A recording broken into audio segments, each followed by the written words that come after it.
Glória a Deus. Meus irmãos, a vitória é nossa. Meus irmãos, a vitória é nossa. Com Cristo é vencer ou missões a chama. A paz do Senhor Jesus.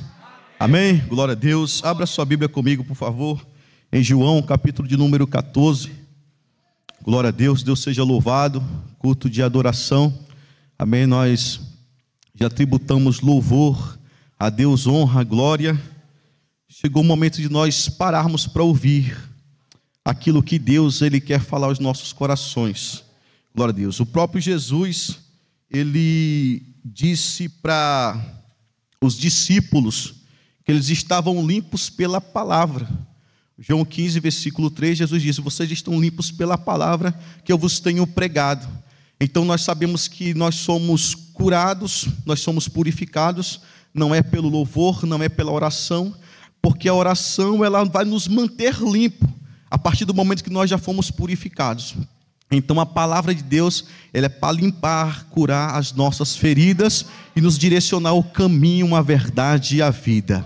João capítulo de número 14, vamos ler apenas dois versículos, o versículo de número 1 e o versículo de número 6, que diz assim: não se turbe o vosso coração, credes em Deus, crede também em mim.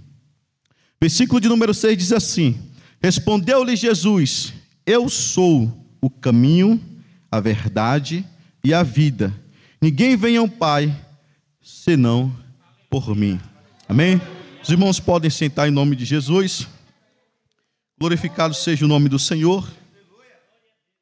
Meus irmãos, o texto ora lido, o texto ao qual acabamos de fazer menção, fala a respeito de um diálogo que Jesus vai estar tendo com seus discípulos.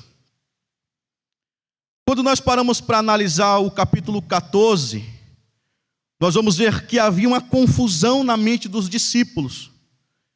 Jesus vai bombardear a mente dos discípulos com algumas palavras que eles não conseguiram digerir.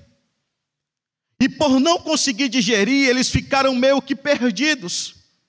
E a Bíblia nos diz que Jesus então olha para eles e vê que no coração dos discípulos, a mente dos discípulos estava confusa, não sabendo ao certo o que Jesus estava querendo lhes dizer, não sabendo ao certo por que Jesus estava querendo explicar aquilo para eles.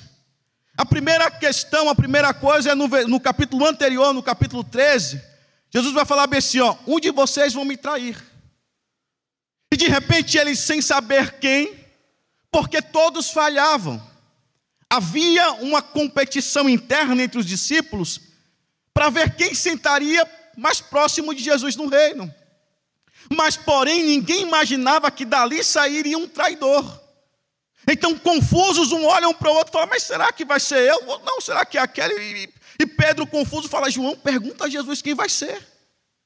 Porque eles não imaginavam que do meio dos discípulos, do meio deles, por ver tantos sinais, sairia alguém que trairia o mestre. Então a confusão começa na mente dos discípulos aí, quando Jesus fala isso para eles, capítulo 13, versículo 28. Depois Jesus vai bombardear novamente a mente dos discípulos. Quando ele chega para os discípulos e fala assim, ó: eu vou dar para vocês agora um novo mandamento. Aí ele, pelo amor de Jesus, agora complicou. Porque no capítulo 5 Jesus falou que não veio para abolir a lei, ele veio para cumprir a lei. Aí quando chega agora, Jesus fala para os discípulos assim, ó: eu vou dar para vocês agora um novo mandamento. Aí os discípulos já estavam com a mente confusa, por não saber ao certo quem iria trair. Os discípulos agora confundem mais ainda a sua mente, quando Jesus, no versículo 34 do capítulo 3, Jesus fala assim, ó: tem agora, que eu vou vir, vem agora até mim, porque eu vou dar para vocês um novo mandamento. Um novo mandamento eu vos dou. Não, peraí, como que Jesus vai nos dar um novo mandamento, se ele mesmo disse que não ia dar para a gente? Aí a confusão começou na mente dos discípulos, porque os discípulos eles vêm ascendendo do judaísmo. O judaísmo veio seguindo a Torá, a lei. E quando nós vamos para a Torá, para a lei, para os 5 primeiros livros da Bíblia, que é considerado como os livros da lei, eles vão focar naquilo que Deus falou para que eles pudessem obedecer. Deus deu em Êxodo 20 os 10 mandamentos para que observassem, aprendessem e praticassem. Só que quando nós vamos observar, eles começaram então a cobrar de si tanto a prática dos 10 mandamentos, que olharam dentro da Torá e completaram os 10 mandamentos, aumentaram os 10 mandamentos, chegando a 613, entre leis, mandamentos e ordenança. Só que quando Deus no princípio criou a lei, não foi para que o homem morresse nem ficasse aprisionado. Pelo contrário, a lei é para dar liberdade para o homem e abundância de vida. Então quando o homem praticasse a lei, porque o que a lei pedia? Não matarás, não roubarás, não seja fofoqueiro, ou seja, não darás falso testemunho. A lei era para fazer com que o homem pudesse viver melhor na sociedade. Só que eles observaram e falaram, não, peraí, está pouco, está fácil. Vamos pegar aqui então 613, então você podia respirar de boca aberta, está pecando. Não, ele errou aqui, não errou ali. Então automaticamente a lei que era para dar liberdade para o homem, acabou aprisionando o homem. Aí Jesus vai dizer para os discípulos, olha, eu vou vos dar um novo mandamento. Na verdade Jesus não queria ensinar outra coisa, queria apenas mostrar para os discípulos, o pilar central da lei de Deus sempre foi o amor. Ele quis dizer assim, ó, eu não vou inventar nada, não vou criar nada além do que já está, eu só vou dizer para vocês, ame um ao outro assim como eu vos amei.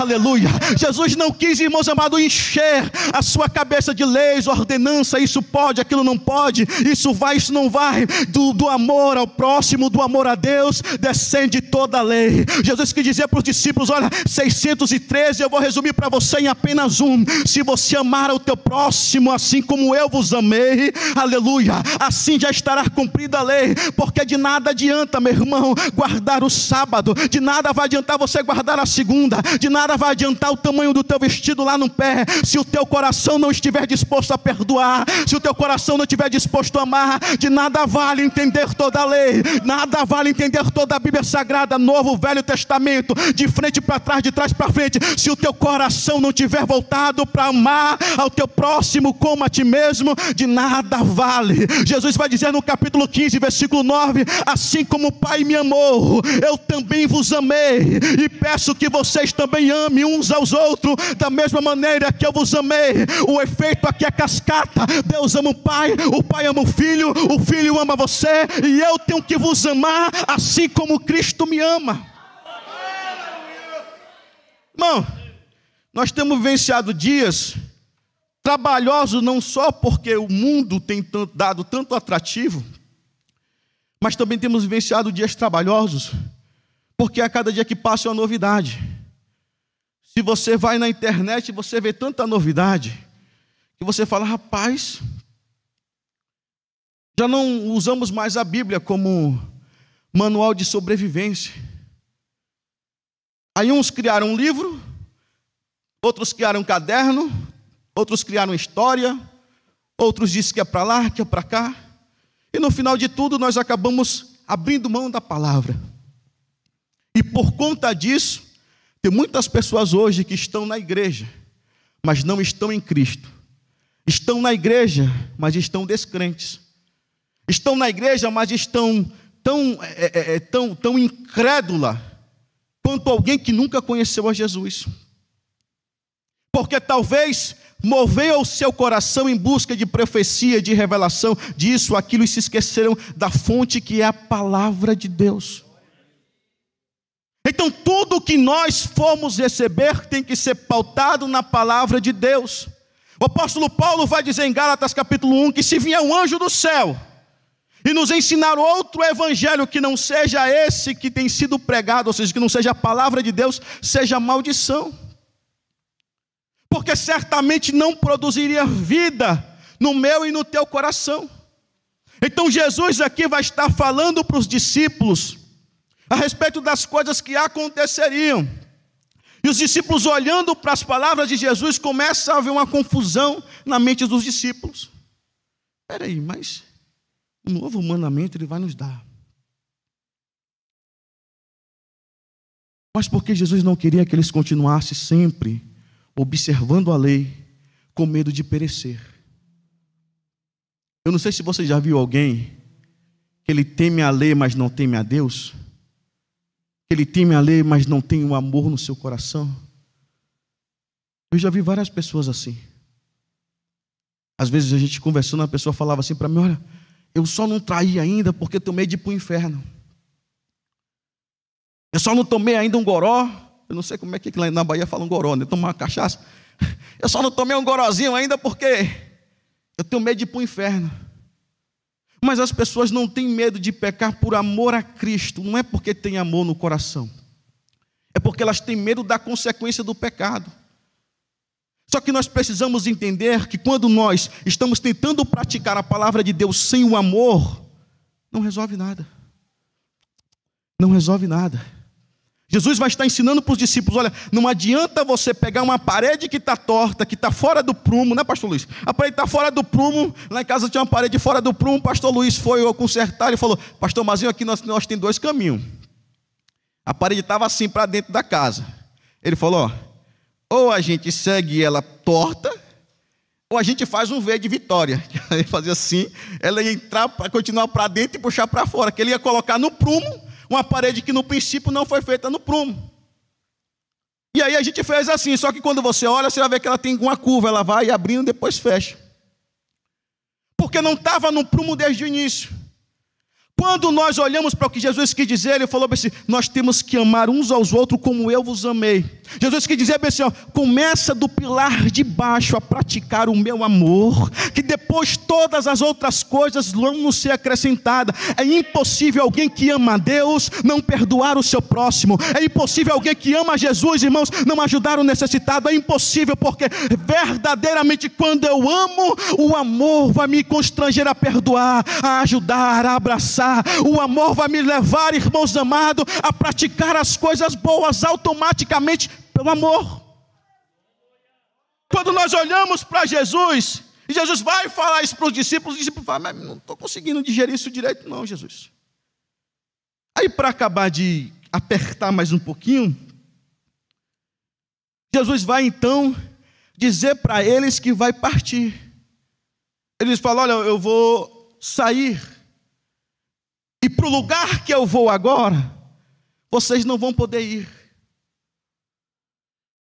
E Pedro, como era sempre o primeiro a perguntar tudo, né? Sempre tem que ter Pedro.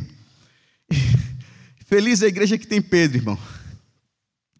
Pedro: não, Senhor, para onde que o Senhor vai que eu não posso ir?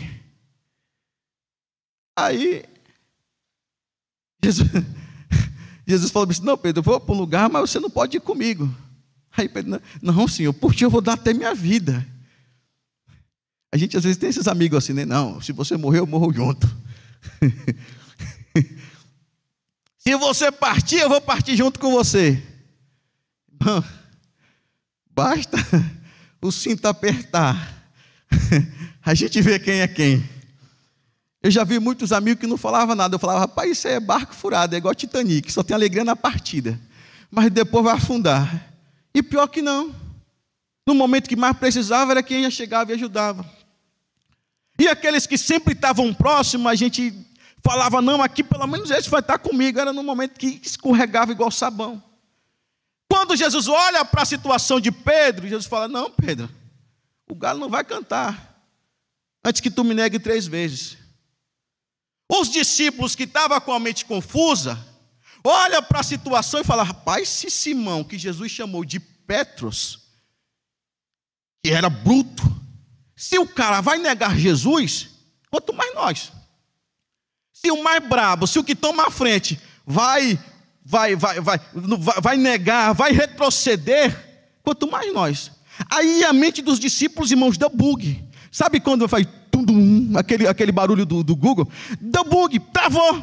Aí Jesus, que é doutor da alma, Jesus que vê a minha e a sua necessidade, porque quando a nossa alma trava, quando o nosso psique trava, aleluia, Jesus chega para desbloquear, aleluia, Jesus chega para restaurar. Quando a nossa mente trava, a gente fala: Senhor, agora não sei o que fazer, não sei para onde ir. Ele chega nos mostrando que Ele é o caminho, Ele é a verdade, Ele é a vida. Ele chega nos mostrando que Ele é o direcionador.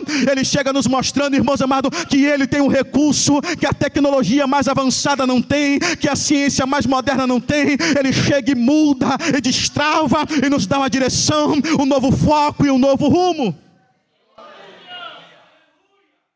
Calma, não se turbe o vosso coração. Por que você está perturbando a tua alma, traduzindo o que Jesus quis dizer para os discípulos? Vocês não creem tanto em Deus? Não tem as 613 leis, ordenanças e mandamentos? Não tem aquele pacotão de coisas? Ame a mim da mesma maneira que vocês estão amando a Deus. Creia em mim da mesma maneira que vocês creem em Deus. Porque na casa de meu Pai há muitas moradas. E se não fosse assim, eu já tinha dito para vocês antes. Mas eis que eu vou vos preparar lugar. Para destravar a mente dos discípulos. Porque, irmãos, parece que não foi só lá. Parece que há momentos na vida do crente que a gente para e olha e fala: rapaz, Jesus me abandonou. Rapaz, eu não estou mais entendendo nada, não sei mais que rumo tomar, não sei mais o que fazer, parece que eu estou sozinho. E às vezes parece que a nossa mente fica igual a dos discípulos, ela trava. Mas eu louvo a Deus que o mesmo Jesus, que socorreu os discípulos, que trouxe calma àquele coração e àquela alma, é o mesmo também que traz paz ao meu e ao teu coração. Aleluia. Nos momentos, irmãos amados, que a gente está no meio da multidão, Ele fala: calma o teu coração, apenas creia, porque eu sou contigo e eu vou preparar para vocês um lugar de honra. Jesus queria dizer para os discípulos: não estão só não, vocês não estão abandonados não. Interessante que no momento de que a nossa mente está confusa, Ele não manda a gente ter força. Ele nos manda apenas crer e confiar. Porque são momentos que Ele vai trabalhar. Porque se tem uma coisa que Deus Ele vai sondar é o teu coração, irmãos. E há momento que a gente quer ter forças, mas não tem. Há momento que a gente quer se levantar para orar, mas não consegue. Há momento que a gente quer se levantar para jejuar, não consegue. Há momento que nós queremos se levantar para ler a Bíblia. Tem intensidade na busca, na insistência de buscar, de bater. Só que nós não temos. E o Senhor vai falar para mim, para você nessa noite: acalma o teu coração. Não fique perturbado, porque eu sou contigo. Eu vou vos preparar lugar. Aleluia. Jesus está dizendo: eu vou preparar lugar para que onde eu esteja, vocês estejam também. Não, vocês não vão ficar lá e Jesus vai ficar aqui. Não, aonde eu estiver, vocês vão estar junto comigo. Não, Senhor, mas está tão difícil, eu não estou sentindo. Apenas creia, apenas descanse, apenas confie. Nós precisamos acreditar que Deus é poderoso para cuidar, para transformar, para mudar, para sarar. Deus é poderoso. E quando nós vamos olhar aqui para o que Jesus estava falando para os discípulos, Jesus não estava dizendo que ia preparar casa no céu, como muita gente diz. Não, olha, Jesus foi porque Ele foi preparar casa. Irmãos, o céu é extremamente organizado. Não pense você que Jesus está preparando casa no céu, por isso que Ele não voltou ainda. Não, mas Jesus não vai ficar construindo casa para mim e para você não, irmão. Mas não vai mesmo. Jesus não subiu ao céu e falou: Pai, vamos fazer mais umas 10 mil casas aí, porque tem mais 10 mil membros que chegou agora e vai ter que abrir casa para eles. Não, irmão. Quando Jesus disse que vai preparar lugar para a gente, Jesus está falando: eu vou preparar o caminho. Porque o céu já está preparado, mas o caminho foi bloqueado por conta da queda de Adão. Quando Jesus está falando: vou preparar lugar para você, está falando: eu vou ser oferecido em sacrifício. O caminho que havia sido quebrado, eu vou restaurar para que vocês possam ir. Aonde eu estiver, vocês também vão estar. Jesus estava mostrando para os discípulos: olha, a moeda que era contrária eu vou pagar. Por isso que Pedro não pode ir, por isso que João não poderia ir, por isso que Tomé não poderia ir, porque ele ia ser oferecido em sacrifício vivo e eterno pelo meu e pelos teus pecados. Era pela pisadura dele que nós iríamos ser curados. Era pelo caminho de Cristo que nós seríamos restaurados. Era pela cruz que Ele iria enfrentar. Era pelo martírio que nós iríamos alcançar o caminho da graça, da glória, do perdão e da misericórdia. Aleluias. Então, irmãos, Jesus não foi preparar casa no céu. casa já estava preparada.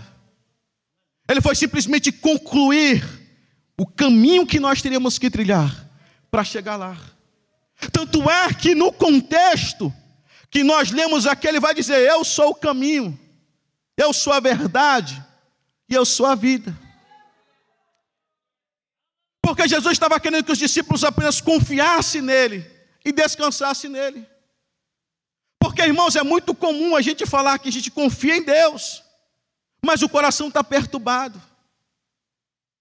É muito comum a gente falar: não, a gente acredita, e a gente fica se enchendo de coisas que na verdade nos impede de confiar e descansar em Deus. E aí vem os temores, o medo. E João vai dizer na sua primeira carta que o verdadeiro amor, ele lança fora todo o medo. Outro dia a missionária Adriana leu esse versículo aqui, eu não lembro que culto foi. Culto de sexta. Ela leu esse versículo aqui, irmão. Esse versículo veio como uma flecha no meu coração. Porque embora a gente pregue, a gente estuda, a gente ensina, a gente vai, a gente vem, mas a gente também está aprendendo todo tempo, irmão. Estamos todo mundo aqui no mesmo barco. E aí esse versículo veio no meu coração e ficou. Eu li em casa de novo, falei: meu Deus, já li tanta vez esse versículo, o versículo ficou ali mastigando no meu coração. De manhã eu li ele, no outro dia eu li ele de novo, e o Senhor sempre falando comigo: você me ama, não ama? Lança fora o teu medo. Porque o verdadeiro amor lança fora todo medo. O verdadeiro amor lança fora todo medo. Às vezes nós temos medo, irmãos amados, de perder o emprego, temos medo das enfermidades, temos medo disso, temos medo daquilo, temos medo de trair, de ser traído. Às vezes tem tanta coisa que nós temos medo. Tem gente que tem medo do escuro, tem medo do claro. E aí a Bíblia vai nos ensinar que o verdadeiro amor, ou seja, se eu realmente amo a Deus, eu preciso lançar fora esse medo. Eu amo a Deus, eu vou lançar fora esse medo. E aí nós vamos vendo que os monstros que tinham na nossa mente, no nosso coração, eles vão sendo aniquilados pelo poder da palavra de Deus. E aí eu vou observando aqui que Jesus queria que os discípulos entendessem, era que todas aquelas palavras que ele tinha dito para os discípulos, era a verdade do que ia acontecer. Mas eles também precisavam confiar em meio a tantas as incertezas de como seria o amanhã. Porque Jesus falou que isso aconteceria, mas não explicou ao certo o que depois viriam na vida dos discípulos. Porque a gente às vezes quer que Deus nos dê uma solução para o amanhã. Senhor, me mostra como vai ser o amanhã. O amanhã o Senhor proverá. Como foi louvado aqui, o amanhã a Deus pertence. Então nós precisamos confiar e descansar no hoje. Porque amanhã o Senhor vai fazer. Quando Deus estabeleceu o suprimento para o povo no deserto, o maná, era sempre um maná para hoje. E quando o pessoal preparava o maná, eu guardava o maná para amanhã, quando era no outro dia, estava estragado. Porque a provisão de Deus é sempre nas nossas necessidades, sempre permitindo com que a gente confie e descanse que Ele vai prover o amanhã. Quando Jesus foi enviar os discípulos no Novo Testamento, se não me falha a memória, Mateus capítulo 10, ele vai falar bem assim para os discípulos: olha, não leve alforje, não leve comida, não leve bolsa, apenas vá, cure os enfermos, restaure. Porque na verdade Jesus queria que nós fôssemos em nome dEle e confiássemos que Ele supriria as nossas necessidades. Então, assim como os discípulos enfrentaram momentos de bug, de trava, de incerteza sobre o que aconteceria depois, qual seria o próximo passo, assim às vezes o Senhor vai nos colocar em situações adversas. Às vezes nós vamos chegar em situações que nós vamos falar: Senhor, e agora o que eu vou fazer? Para onde que eu vou? Qual caminho eu devo trilhar? Porque agora eu não sei mais o que fazer. Porque embora nós sabemos que temos que confiar em Deus, temos que andar pela verdade, mas às vezes não sabemos se eu tenho que ficar nesse emprego, se eu vou para aquele emprego. Eu não sei agora, e às vezes a incerteza vem ao meu e ao teu coração. E aí Jesus sempre vai nos dizer, como Ele disse para os discípulos: não perturbe o seu coração. Não, o coração do cristão, o diabo não tem domínio. O coração do cristão, o diabo não tem domínio. João vai dizer que aquele que é de Deus, o maligno não lhe toca. O coração não é negócio de: eu tô assim porque o diabo. Que diabo, irmão? Quem nada. O meu coração, o teu coração, a minha, a tua vida pertence a Jesus. Ele comprou com sangue derramado na cruz do Calvário. Foi por isso que ele veio. Então, irmãos, mas não tem essa. O diabo não tem domínio sobre nós. Não tem, irmãos. Tem um versículo que diz que nós que estamos debaixo da graça e não debaixo da lei, o pecado não mais terá domínio sobre nós.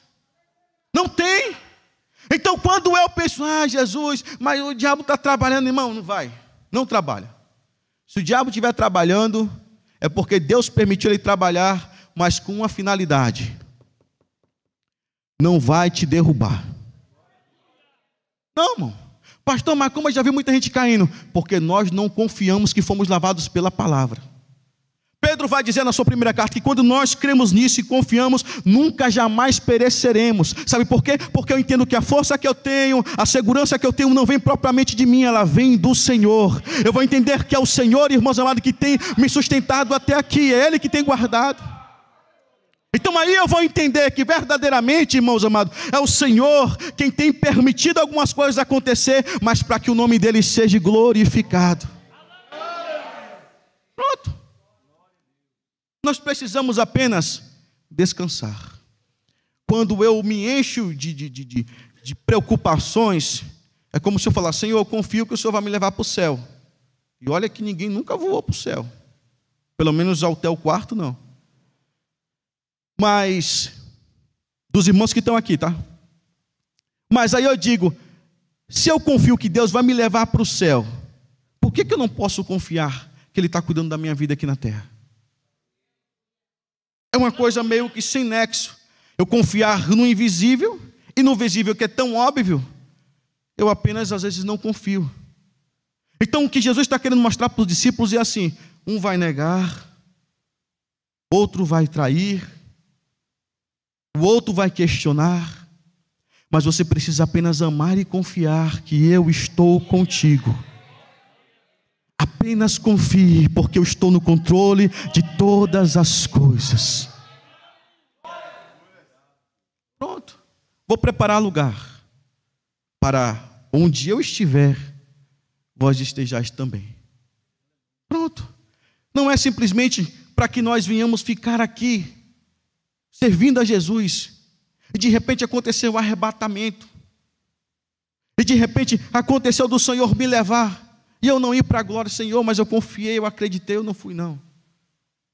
Jesus vai dizer para os discípulos: não, aonde eu estiver, vocês vão estar lá também.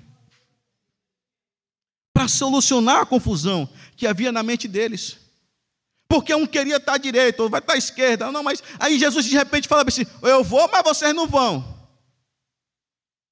Aí poderia haver no meio deles alguém que pensasse assim: pastor Carlos, a gente estava aqui com Jesus, agora será que ele vai reinar e vai arrumar outro grupo para estar com ele no reino? E nós não? Onde eu vou estar, vocês vão estar comigo também. Porque você pode ter certeza de uma coisa, irmão: nós somos fiéis com Jesus aqui, nós vamos reinar com Ele também na glória. Nós vamos servir Jesus aqui, nós vamos subir, aleluia, com Ele para a glória, aleluia. Irmãos, a Bíblia vai dizer então que Jesus vai dizer, respondendo o questionamento de Tomé: eu sou o caminho, a verdade e a vida. Ninguém vai até o Pai se não for por mim. Ele queria apenas solucionar e mostrar para os discípulos e para toda a humanidade que posteriormente viria a ver isso, queria ler, queria ouvir, que não vai ser pelo esforço humano, não é pelo mérito humano, vai ser por Cristo. Nós só vamos conseguir chegar nos céus por Cristo. Não vai ter um outro meio termo, não vai ter uma portinha de escape, não vai, não tem. Por que Jesus estava dizendo isso? Porque desde a queda de Adão, irmãos, começou a haver uma confusão na mente do povo. E até hoje se tem essa confusão. E as pessoas começaram a dizer que toda religião levava a Deus. E esse costume começou a ser dito porque nos tempos de Jesus, Roma começou a a calçar todas as ruas que davam para Roma, todas as ruas que iriam encontrar dentro da cidade, que iriam entrar na cidade de Roma, todos os caminhos começou a ser pavimentado. Quando alguém vinha do povoado, às vezes meio perdido, incerto, ela chegava numa parte pavimentada, eles entendiam que ali eles iriam pegar o caminho para Roma. Aí surgiu então um ditado que diz que todo caminho leva a Roma. Pegaram esse ditado que todo caminho leva a Roma e começaram a dizer: toda religião leva a Deus. Toda religião vai nos levar até Deus. Só que, porém, a religião, irmãos amados, na verdade tem até um nome que justifique em partes.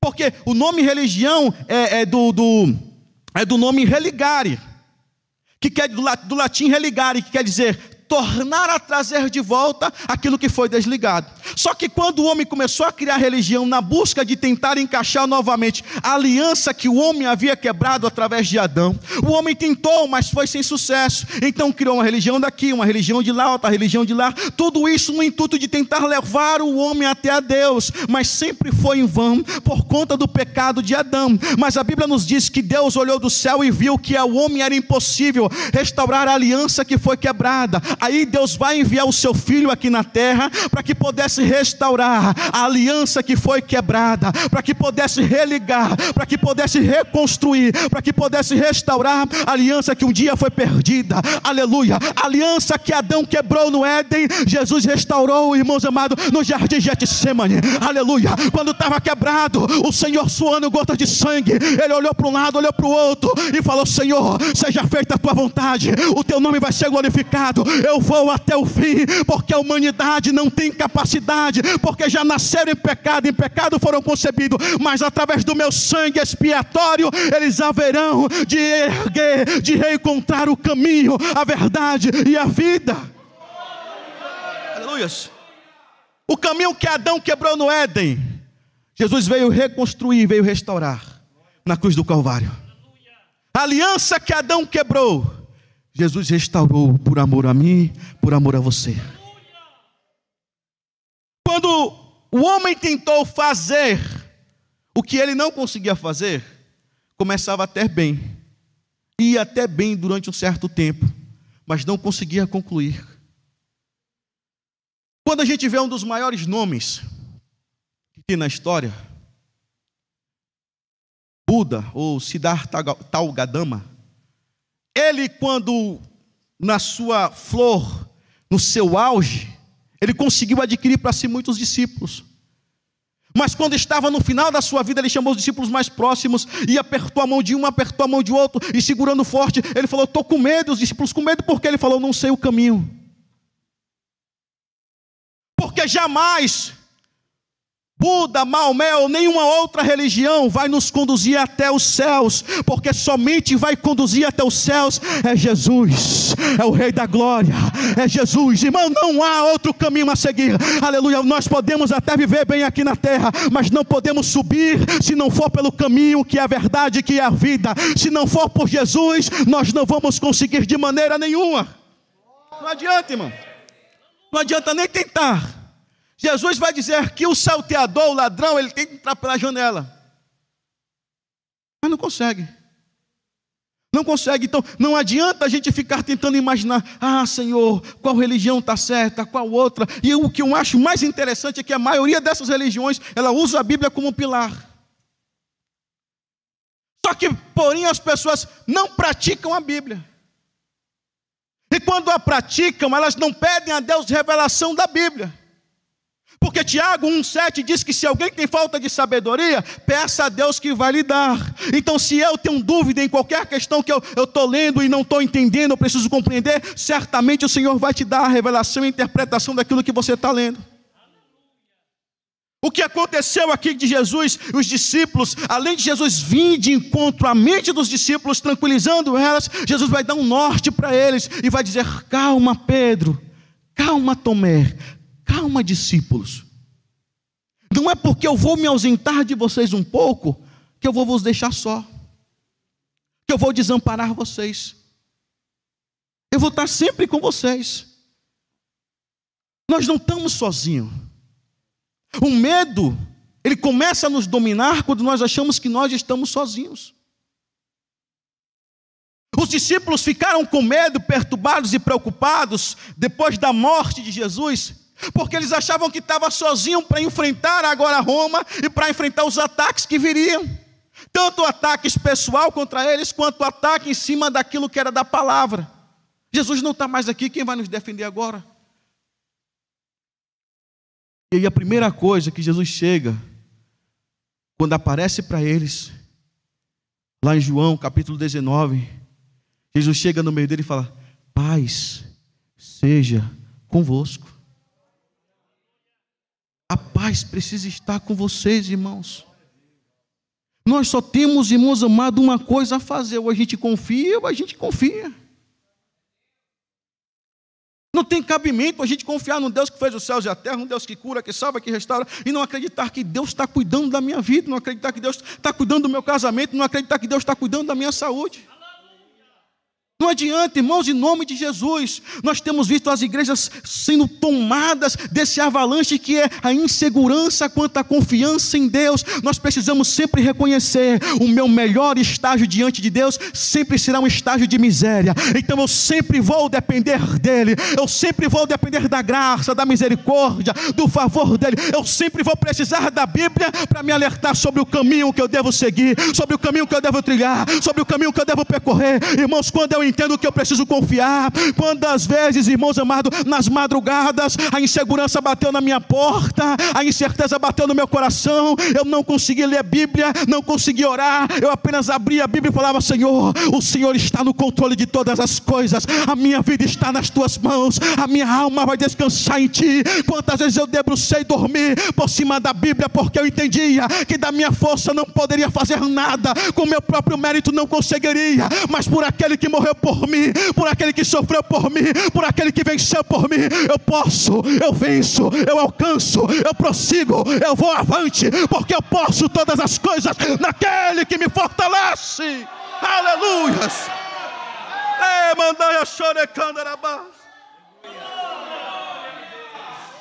Aleluias. Irmãos, eu confio, eu desconfio, mas uma coisa é certa: quando eu não perturbo meu coração, o Senhor cuida, o Senhor guarda, o Senhor protege, o Senhor livra e o Senhor levanta a minha e a tua alma.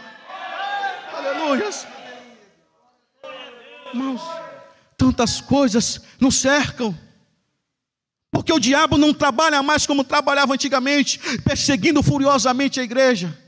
Ele vai sempre tentando ver a tua necessidade, e em cima da sua necessidade, ele tenta focar você na sua necessidade e parar você ali. A primeira coisa que ele fez com Jesus foi isso. Jesus foi cheio do Espírito Santo, foi batizado, saiu das águas, e o Espírito Santo desceu sobre Jesus, e de repente ele começou: está jejuando, está cheio do Espírito Santo, está sendo conduzido pelo Espírito Santo. Eu vou tentar fazer com que a necessidade dele se torne a distração dele. E aí o diabo vai falar para Jesus: transforma essas pedras em pães. Você não é filho de Deus? Tu não é crente? Tu não serve a Jesus? Então ora para Deus providenciar a tua necessidade aí. O diabo, ele começou a trabalhar em cima da necessidade de Jesus naquele momento. E o inimigo vai sempre trabalhar em cima da nossa necessidade, para que a nossa necessidade ela vire uma distração. E aí às vezes eu vou me distrair, porque eu preciso de uma casa, eu preciso de um carro, eu preciso de um emprego melhor, enfim, eu preciso de tantas coisas. E às vezes essa precisão faz com que eu perca o foco que sempre tem que ser os céus. Eu perca o foco que sempre tem que ser Jesus. E quando na verdade, quando eu almejo o foco que é Cristo, quando eu almejo o foco que é a eternidade, quando eu permaneço no foco, eu vou entender o que Jesus falou: que todas as demais coisas me serão acrescentadas. Vai acrescentar, irmão. Sabe quando Deus me permitiu ter a nossa casa? Quando eu parei de me preocupar. Parei de me preocupar, irmão. Falei: rapaz, eu estou reclamando porque eu não tenho uma casa própria, mas Deus tem me dado trabalho, saúde e o dinheiro para pagar o aluguel. Aí, gente, tranquilo, orando a Deus, vamos glorificar. E no culto da virada aqui, o pastor Carlos falou: vou orar para que Deus possa abrir porta de casa. Eu falei: Senhor, seja feita a tua vontade. E pouco tempo depois do milagre, porque crente não tem dinheiro, mas tem fé, o dono falou assim: eu quero pelo menos 150 mil de entrada. Eu quero, rapaz, então não, 100, não, 50, não. Tem um carro, eu falei, tem um Ford Ka. Ele, rapaz, isso é um carro? Não desmerecendo o Ford Ka, irmão, mas porque ele olhou assim para mim e falou, eu quero um carro. Aí, eu falei, eu tenho esse aí, ele, que não serve não. Aí ele falou bem assim para mim, bom, e agora? Eu falei, confiar em Jesus. Ele vai prover. Aí passou uma semana, ele ligou para mim, rapaz, arruma pelo menos um dinheiro aí. Pai, não tenho não. Eu vou ver se alguém me arruma. Eu vou ver se alguém me abençoa. Falou, se você arrumar 20 mil, eu vendo a casa para você. Eu falei, fechado, vou arrumar 20 mil. A mulher falou, meu amor, a gente tem que comprar feijão e arroz. Eu liguei para minha cunhada, que era meu banco. Aí Deus tocou no coração de pedra da minha cunhada. Ela falou, não vou te prestar 10 mil não, vou te dar. Aí eu falei, ô glória, Jesus está movendo as montanhas. Aí meu sogro me emprestou mais 10, irmãos, e nós temos a nossa casinha, é simples, mas é uma casa que Deus nos deu. Por que eu estou contando isso para os irmãos? Irmãos, todas as vezes que eu decido descansar em Deus, o Senhor olha assim e fala assim, agora eu vou trabalhar, porque você decidiu confiar em mim, aleluia, agora eu vou fazer, porque você decidiu descansar em mim, pronto. Irmãos, eu não posso crer que Jesus, ele veio, morreu na cruz por mim, deu sua última gota de sangue, sofreu escárnio, sofreu cuspe, sofreu tudo que tivesse que sofrer, além do peso espiritual que era segurar os meus e os teus pecados naquela cruz. Aí eu não confiar que Deus vai cuidar do meu coração, da minha alma, da minha família, das minhas necessidades. O Senhor vai prover tudo na tua vida, meu irmão, quando você decidir confiar e descansar nele. O Senhor vai prover tudo quando você decidir acreditar e falar, Senhor, está difícil, mas eu vou continuar crendo, aleluia, como o louvor que a irmã Cíntia às vezes canta aqui, mesmo em gemido o Senhor te ouvirá, até sem palavras ele vai te responder, aleluia. Confia, irmão, na insegurança, na incerteza, com o coração palpitando, aleluia, continue confiando que Deus vai prover, que Deus vai suprir. Aí Jesus vai dizer para os discípulos, eu sou o caminho, sou a verdade e eu sou a vida. Porque não adianta o ser humano tentar, por melhor que seja a sua contribuição no meio social, mas eu dou para os pobres esmola, eu ajudo isso, eu ajudo aquilo, não vai solucionar se Cristo não for o teu caminho, não vai resolver.